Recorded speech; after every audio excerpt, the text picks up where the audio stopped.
Hey there. Welcome back to the Equanimity Masterclass, where we're considering that little-known word equanimity and why it needs to make a comeback in the world right now.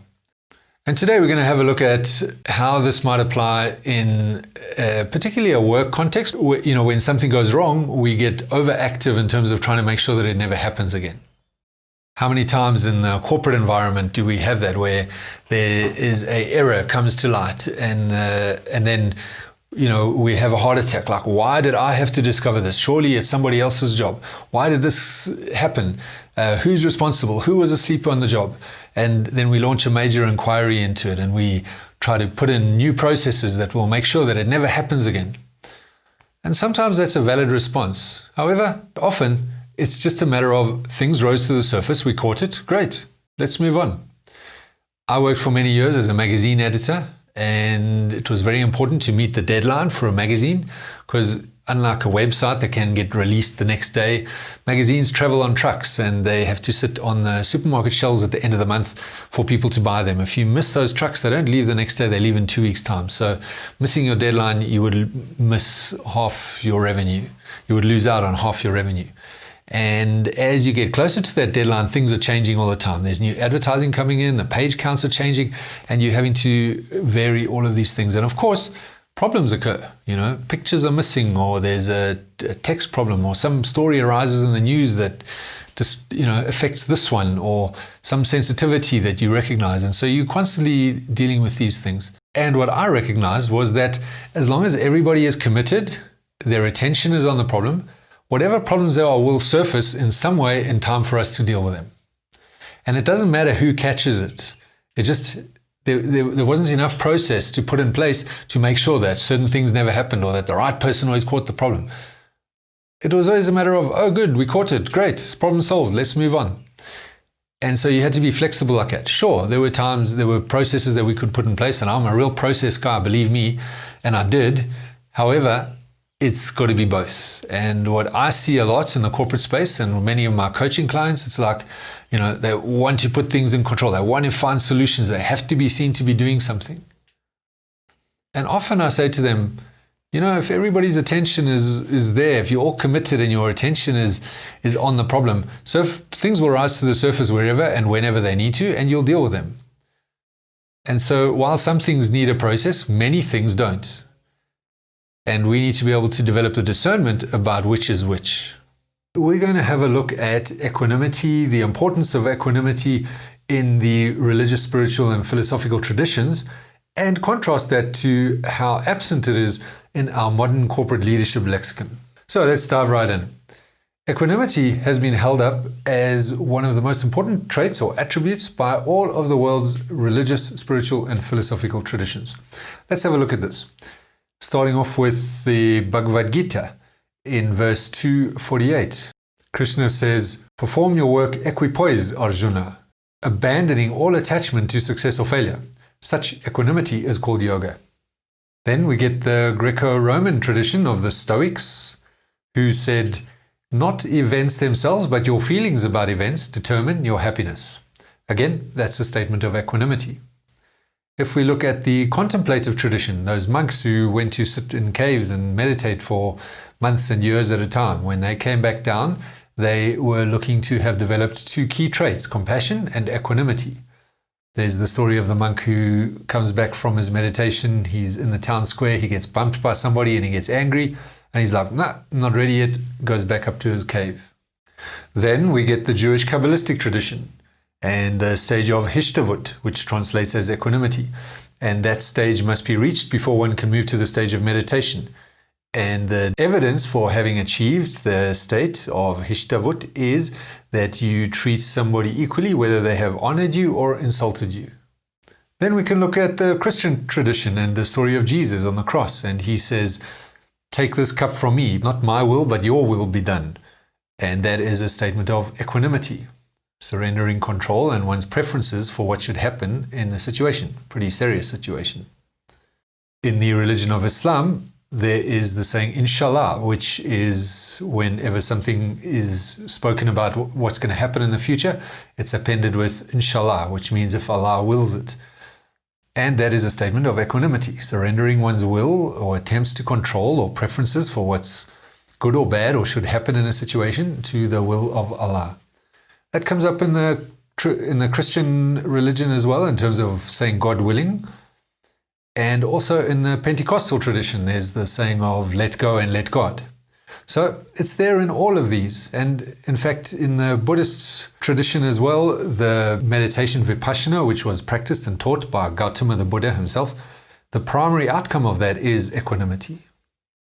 So we can see that it's in all of these traditions and being central to all of them. And then where this gets really interesting and surprising is that if we go into the corporate leadership lexicon, we find that equanimity is almost entirely absent. In fact, in all my reading and research, I've only found it in two places, one implicitly and one explicitly. The first is in the work of Peter Senge, who wrote the book The Fifth Discipline and coined the term personal mastery in a leadership context, where personal mastery is about having self-awareness and consciously developing oneself towards a better state of being. And he identified 5 factors of personal mastery, one of which he called having an acceptance of reality. In other words, recognizing what you can and can't control in a situation, recognizing that things evolve by themselves and that often they work out in your favor, and that if they don't work out in your favor, you can deal with them.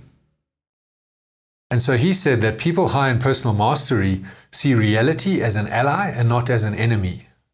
The consequence of that being that they feel less need to control and direct outcomes towards something that they interpret to be necessary or because it's good in their eyes, and rather trusting that things are evolving in a positive and supportive way and tending to align themselves with what's happening and use circumstances in their favor rather than opposing everything and treating reality as some kind of enemy or obstacle to be overcome, which is a reference to the work of Eckhart Tolle. We'll get to that in another session. And importantly, and we'll address this again in a future session, this is not about positive thinking. You get the tendency for people to want to address everything positively and see the bright side and call themselves eternal optimists and so on. Very often that can be an obsession with good outcomes, and it can be quite unrealistic as well. What we're talking about is seeing reality as it is, just the data, just the facts, and recognizing that things turn out often okay, and if they can't, we can deal with it. It's slightly different from having to put a positive spin on everything. You know, if we have to put a positive spin on it, it's because we can't tolerate the possibility of the negative. That's not what we're talking about. We're talking about seeing things as they are and responding in a realistic manner.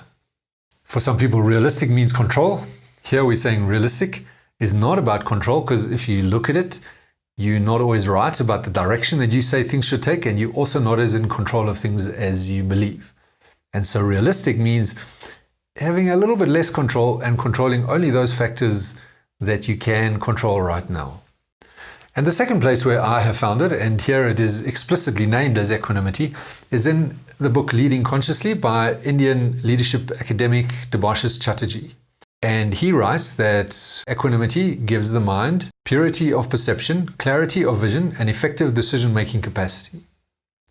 And he cites some examples in there. He did an interview with the CEO of McKinsey, Rajat Gupta, who said that he knows that 9 out of 10 problems solve themselves, and his job is to decide which one needs his attention and as late as possible in the cycle. He said that leaving things as long as possible often produces a better outcome than premature and aggressive action. Now that may scare a few people and be at the other extreme of what we believe. However, it's an interesting perspective. Where are you on that continuum? Are you controlling 9 out of 10 things, whereas he's attempting to control 1 out of 10 things and trusting that those other 9 things will take care of themselves and leaving it as late as possible in the cycle, whereas we tend to pounce on everything as early as possible, and everything being the key word. So this shows that, we can pull back from that and move maybe towards the middle, maybe even towards the other end of the continuum. Certainly it's worth a try, gather some evidence, see what works. And so today we're going to have a look at 2 quotes that I feel sum up equanimity in a very concise and clear manner. And having those 2 quotes around, you'll be able to use them as an easy reference, as a kind of motto that will just help you to identify and act activate equanimity in any situation in a very accurate and appropriate way. You'll see what I mean. I think they just make it very simple and clear. The first quote is from German philosopher Eckhart Tolle, who wrote the book The Power of Now and achieved a great amount of fame around that. And it was quite a seminal book for its time. And then he later wrote a book called The New Earth, or A New Earth. And the quote that I'm going to refer to comes from neither of those. It comes from a published recording of a weekend workshop that was published under the title Through the Open Door. And in this workshop, he gives the following quote. He says that the only true spiritual practice is to renounce the next moment. I thought that was a tremendously profound and powerful statement. Often in spiritual paths, people will renounce money, renounce possessions, renounce, so Christians over Lent will renounce chocolate, wine, whatever it happens to be. And here he's saying, renounce the next moment.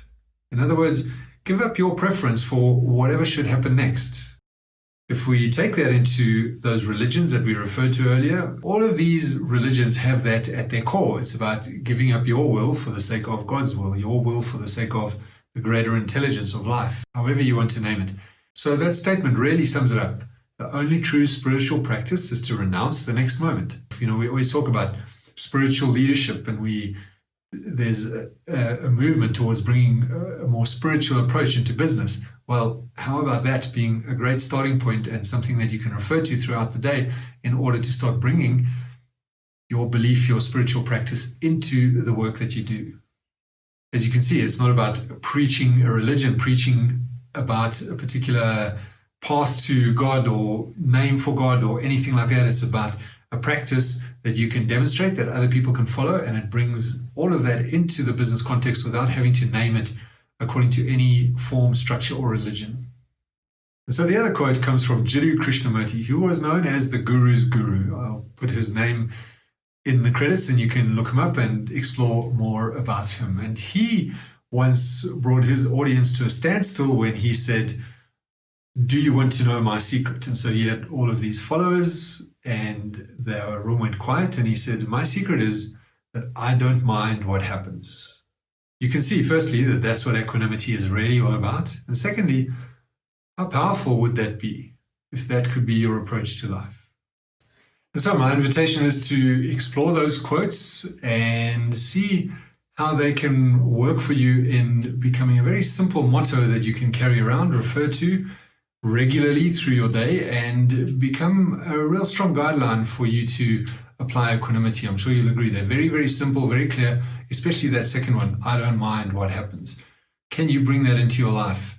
If you can, it will help you to activate all those thoughts and lessons you've had around equanimity and start to develop it as that stable personality trait. So that's equanimity in a nutshell. It's a big topic, and if you'd like to know more, there's an article on my blog called Equanimity, a Word for Our Time. The link is in the credits to this video.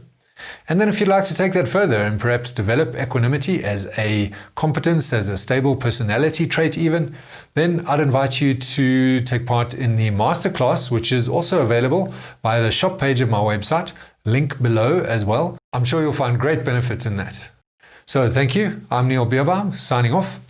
Don't forget to subscribe and go forth and be equanimous.